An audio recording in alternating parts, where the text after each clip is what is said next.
Well, my name's Charles Martin. Um, Retired from the Army. I have been retired for a little while now, going 12 years, I guess. First entered the Army in 1973, and for the first half of my career was my job assignment was tanker. Drove tanks, fired the main gun, commanded the tank, things like that at different points. Um, let's see.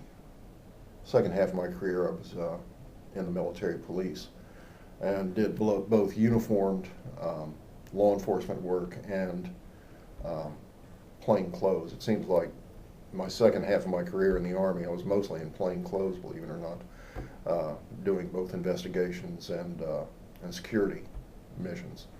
Um, the security stuff with the military police was pretty interesting. It was almost the same thing as what the Secret Service does for the President. We provided close protection for dignitaries, high-ranking officers, that sort of thing.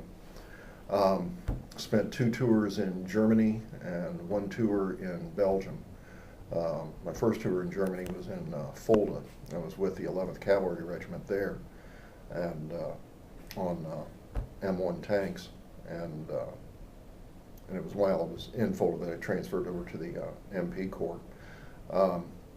Second tour in Germany was in Schwäbisch Gmünd, down in the southern part of Germany. I was with 56th Field Artillery Command there. That was a nuclear unit, and I was a military policeman with them. I was the team chief of the commanding general's security detail, because being the commander of a nuclear unit, he had to have dedicated protection because of the possibility. There was a lot of terrorist activity going on, and there had been, at least one general had been kidnapped in Italy, and consequently they didn't want this officer to be possibly kidnapped by terrorists or whoever. Came back to the States for, let me see, I guess about 3 years, was assigned to Brooklyn, New York at Fort Hamilton there. And again, doing military police duties, primarily investigations. Then went back overseas to Belgium, and I was assigned to Supreme Headquarters Allied Powers Europe, also known as SHAPE, one of those Army acronyms. And that's the military command structure of NATO. That was in Mons, Belgium, and that was my last assignment. Okay, basic training, how was that? It was hell. Back at that time, every time you interview veterans, the veterans always try to outdo each other, whatever era they were from, on who had the toughest basic training. I'm certain that there'd be Korean War, World War II veterans would say, "Oh, you guys had it soft," and depending on what they went through, I'm sure that we did have it a little bit softer than what they experienced. It was. Let me see, how many weeks was it back then? I think it was about 8 weeks long, and a lot of running, a lot of physical training. The purpose behind basic training is to try to remove your individuality from you and make you part of a team. A lot of yelling by the drill sergeants because they don't have a lot of time to train you. They have to train you on basic soldier skills, marksmanship, tactics, all kinds of different things, and they just don't have the time to do it. So they're not always the most pleasant people to be around. When they tell you to move, if you don't move fast enough, you can expect them to get right dead in your you-know-what backside. But it's interesting, when I went in to basic training, I was a real bony Maroney. I weighed about 135 pounds, soaking wet. And when I got out of basic training, I weighed 150 pounds. So it puts the weight on you, both from the food and all the exercise. So some bad ones. Didn't enjoy getting yelled at or anything, but I mean, that's a fact of Army life. Every time you go through training, somebody's going to yell at you for one reason or another. Now, where was it at? That was at Fort Leonard Wood, Missouri.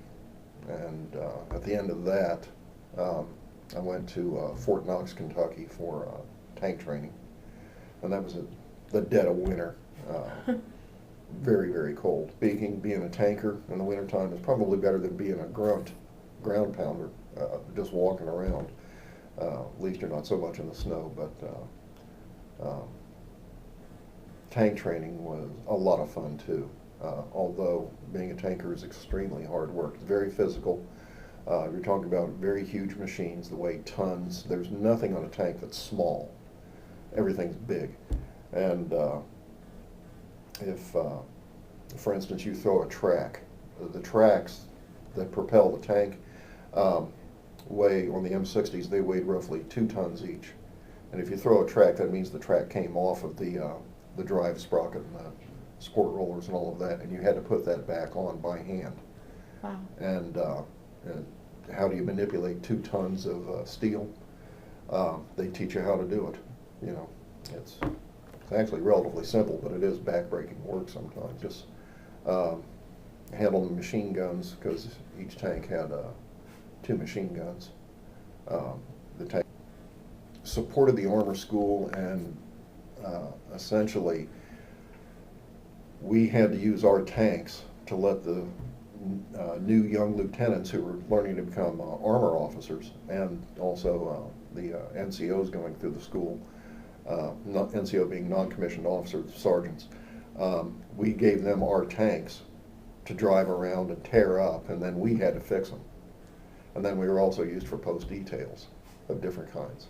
So that's why they called it the slave brigade. So in order to get out of there, I volunteered for the paratroops, so I could jump out of airplanes, go to a different assignment. That's when I went to Fort Bragg, North Carolina, but stopped at Fort Benning, Georgia first for jump school, which again, a lot of hard work, a lot of physical training, a lot of running. You never got to walk anywhere. You had to run wherever you went. Airborne is noted for running. But that was 3 weeks long, actually 4 weeks. And it taught us how to jump out of planes, wearing parachutes, of course. There were some assignments I had that didn't seem to go very fast because they weren't the greatest assignments, but you take the good with the bad. But I look back on virtually all aspects of the Army career as a good experience, good time. And I wouldn't trade it for anything. Well, thank you for sharing everything. Well, thank you for having me. Mhm.